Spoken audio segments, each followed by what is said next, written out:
Secondary school teachers के जो test होने वाले हैं जुलाई में, उनके सिलेबस को लेकर बहुत सारे लोग कंफ्यूज हैं। आज मैं आपके लिए उनका सिलेबस लेकर आई हूँ। उसमें 2 डिफरेंट कैटेगरीज़ हैं। उन 2 डिफरेंट कैटेगरीज़ में बहुत सारे डिसिप्लिन आ जाता है। एक है साइंस कैटेगरी और दूसरी है जनरल कैटेगरी।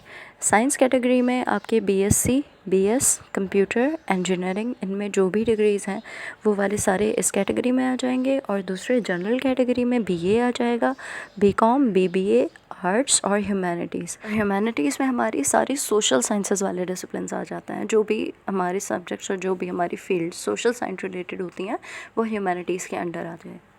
अब ये सारी साइंस कैटेगरी में परसेंटेज बताई गई है, मतलब 20 क्वेश्चंस मैंने मेंशन किया है। ये 20 मार्क्स हैं एक्चुअली, राइट।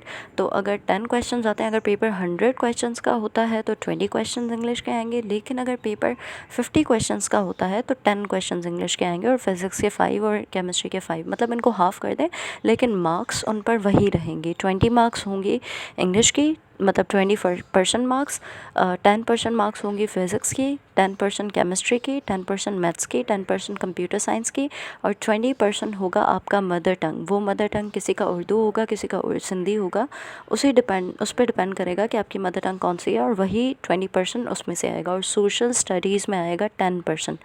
ये सारी चीज़ें अपने माइंड में रखनी है कि ये फ़र्क नहीं पड़ता कि पेपर 50 क्वेश्चंस का आता है या 100 क्वेश्चंस का आता है, आपकी परसेंटेज वही रहेंगे। और हाँ, इंग्लिश वाले जो होते हैं उनको डिग्री मिलती है बीएस इंग्लिश की। ये चीज़ माइंड में रखें, चाहे आप लिंग्विस्टिक्स के हैं, चाहे आप लिटरेचर के हैं, जो भी आपकी डिग्री है उसमें मेंशन होता है बीएस इंग्लिश। नहीं, ये नहीं समझना कि आप साइंस कैटेगरी में चले जाएंगे। हमें पता है इंग्लिश वाले आर्ट्स कैटेगरी में आते हैं, भले हमें डिग्री बीएस की मिलती है, लेकिन वो बीएस उसका मतलब होता है सोशल साइंसेस।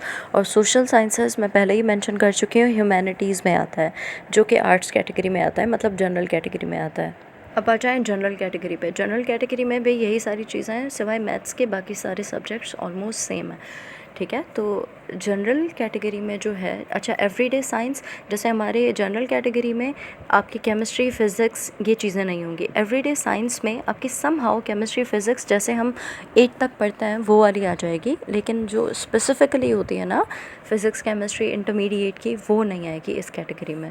और बाकी मार्क्स डिस्ट्रीब्यूशन परसेंटेज वही सेम रहेगा। एक और चीज़ जो मैंने क्लियर करनी है वो ये है कि आपने 45% हर सब्जेक्ट में से लेना है। अगर आपके 45% हर सब्जेक्ट्स में से ऐसे होता है, फॉर एग्जांपल मेरे इंग्लिश में मेरे अच्छे मार्क्स आ गए और जीके में अच्छे नहीं आए और मैं जीके पास नहीं कर पाई, तो मेरा टेस्ट क्लियर नहीं होगा, क्योंकि सब में आपने 45% सिक्योर करना है, तभी जाकर आपका टेस्ट क्लियर हो पाएगा।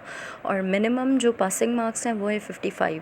वो डिपेंड करता है कि आपके पेपर 100 क्वेश्चंस का आता है या 50 क्वेश्चंस का आता है, लेकिन परसेंटेज आपकी मिनिमम पासिंग 55 ही है।